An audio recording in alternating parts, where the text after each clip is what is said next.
Exodus 6. God promises deliverance. The Lord assured Moses of the imminent liberation of the Israelites, explaining that Pharaoh would be compelled by God's mighty hand to release them. God reaffirmed his identity as the Lord, noting that he appeared to Abraham, Isaac, and Jacob as God Almighty, but had not fully revealed his name, the Lord, to them. God acknowledged his covenant to give the land of Canaan to the Israelites and expressed his awareness of their suffering in Egypt. He assured Moses of his plan to deliver the Israelites with mighty acts, making them his people and affirming his role as their God. Moses and the Israelites. Moses relayed God's message of deliverance to the Israelites, but they were too discouraged by their harsh conditions to listen. God instructed Moses again to demand their liberation from Pharaoh. Moses expressed his insecurity, doubting his ability to persuade Pharaoh, given his faltering speech. Family record of Moses and Aaron. The text includes genealogical details to establish the lineage of Moses and Aaron. Reuben's descendants, Hanok, Palu, Hezron, and Carmi. Simeon's descendants, Jemuel, Jamin, Ohad, Jachin, Zohar, and Shaul. Levi's descendants, Gershon, Kohath, and Merari. O Gershon's sons, Libni and Shimei. O Kohath's sons, Amram, Izhar, Hebron, and Uziel. Amram lived 137 years, fathered Aaron and Moses through Jochebed. O Merari's sons, Mahli and Mushi. Aaron's family married Elisheba, bore Nadab, Abihu, Eleazar, and Ithamar. Eleazar fathered Phinehas with a daughter of Putiel. Korah's descendants, Asir, Elkanah, and Abiasaph. This genealogy emphasizes Moses and Aaron's Levitical heritage and their authority from God to lead the Israelites out of Egypt. Aaron to speak for Moses. Despite Moses' continued reluctance due to his difficulty with speech, God firmly insisted he repeat his commands to Pharaoh. Moses questioned whether Pharaoh would heed someone who speaks with faltering lips, emphasizing his ongoing concerns about his speaking ability. God's solution involved Aaron serving as Moses' spokesperson. Exodus 7. Moses, Aaron, and the plagues begin. The Lord informed Moses that he would act as God to Pharaoh, with Aaron as his prophet. Moses was to relay God's commands to Pharaoh through Aaron, instructing him to release the Israelites. However, God warned that he would harden Pharaoh's heart, leading to the performance of many signs and wonders in Egypt, ultimately resulting in a dramatic demonstration of God's power and the liberation of the Israelites. Moses, aged 80, and Aaron, 83, complied with God's instructions. Aaron's staff becomes a snake. God instructed Moses and Aaron on what to do when Pharaoh demanded a miracle. Aaron was to throw down his staff before Pharaoh, and it would turn into a snake. Following God's command, Aaron did so, and the staff became a snake. Pharaoh summoned his wise men and sorcerers, who replicated the miracle through their secret arts, turning their staffs into snakes as well. However, Aaron's staff swallowed their staffs, yet Pharaoh remained obstinate, refusing to heed Moses and Aaron.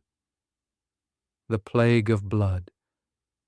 God perceived Pharaoh's persistent obstinance and instructed Moses to confront him at the Nile the next morning with the staff that turned into a snake. Moses was to deliver God's message.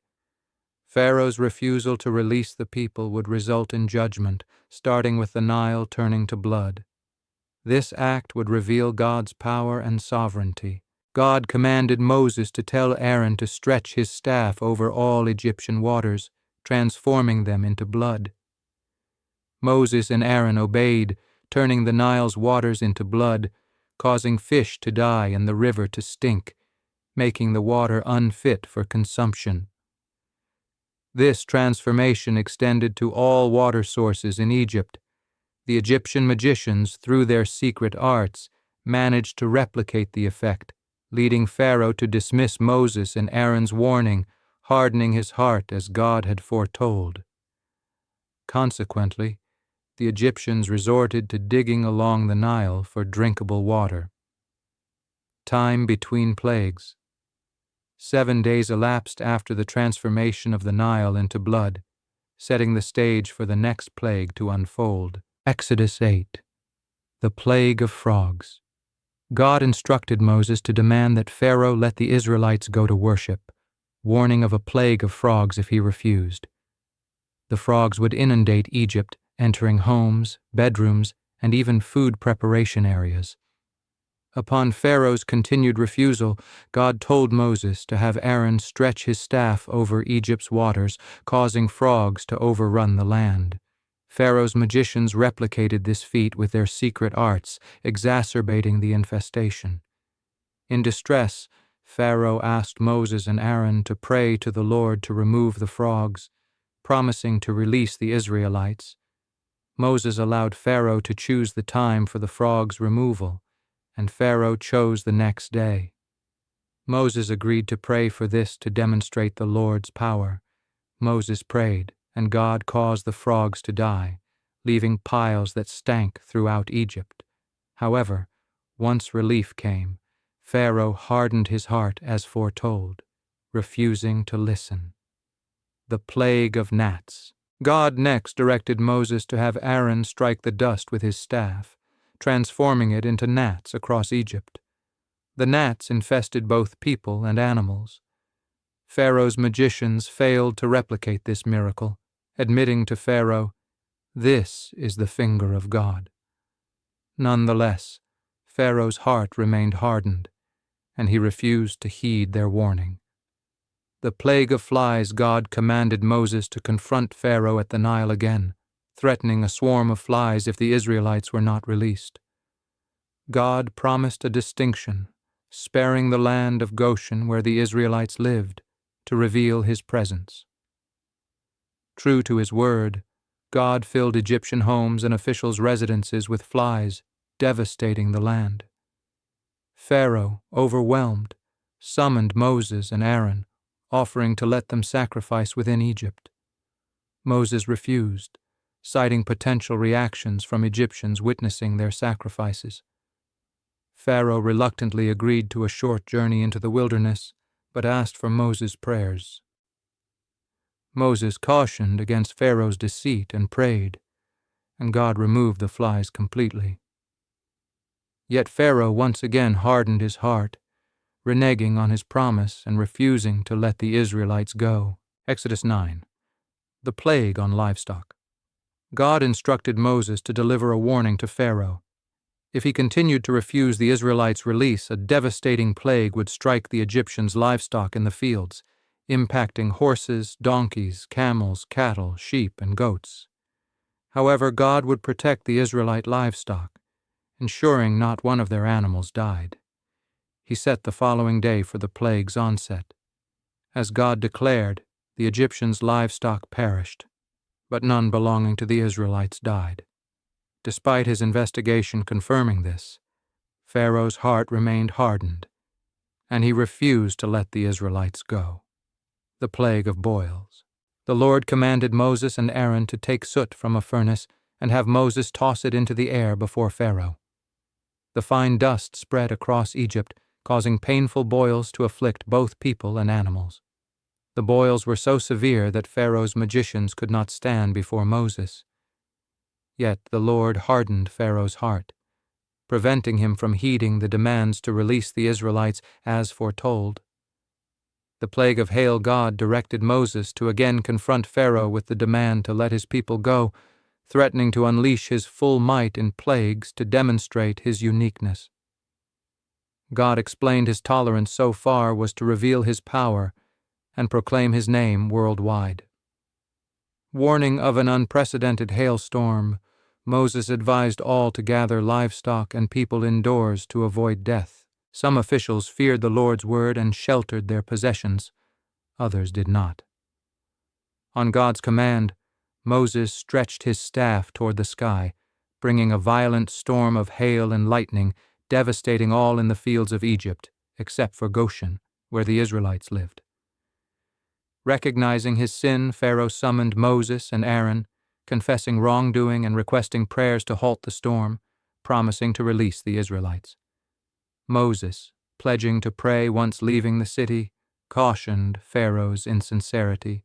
True to word, Moses prayed, and the tumult ended. Yet Pharaoh and his officials again hardened their hearts, and he reneged on his promise, maintaining the Israelites' bondage as God had predicted. Exodus 10. The plague of locusts. God instructed Moses to approach Pharaoh again, emphasizing that the hardening of hearts allowed for the performance of miraculous signs, ensuring that future generations would know the Lord's power. Moses and Aaron delivered God's message to Pharaoh, challenging him to humble himself and release the Israelites to worship. They warned of a locust plague that would consume what remained after the hail if he refused. Despite the dire warning, Pharaoh's officials urged him to relent, recognizing Egypt's ruin. Pharaoh consented to let the Israelites go, but only the men, accusing Moses of deceit. After Moses and Aaron were dismissed, God commanded Moses to summon the locusts. Moses stretched his staff, and God sent an east wind that brought locusts over Egypt. They covered the land, devouring every plant and fruit the hail had spared, leaving no greenery. Pharaoh promptly confessed his sin and implored Moses to ask God's forgiveness and remove the plague. Moses prayed, and God sent a strong west wind that swept the locusts into the Red Sea. However, God hardened Pharaoh's heart once again, and he refused to release the Israelites. The plague of darkness. God instructed Moses to stretch his hand toward the sky, resulting in a palpable darkness engulfing Egypt for 3 days. The darkness was so intense that Egyptians could not see or move, yet the Israelites had light in their homes. In desperation, Pharaoh summoned Moses, conceding to let the Israelites, including women and children, go, but insisted they leave behind their livestock. Moses refused, insisting that all must go, as they needed animals for sacrifices without knowing in advance which they would use. Pharaoh, his heart further hardened by God, refused, ordering Moses to leave and warning him not to return on pain of death. Moses agreed, affirming he would not appear before Pharaoh again.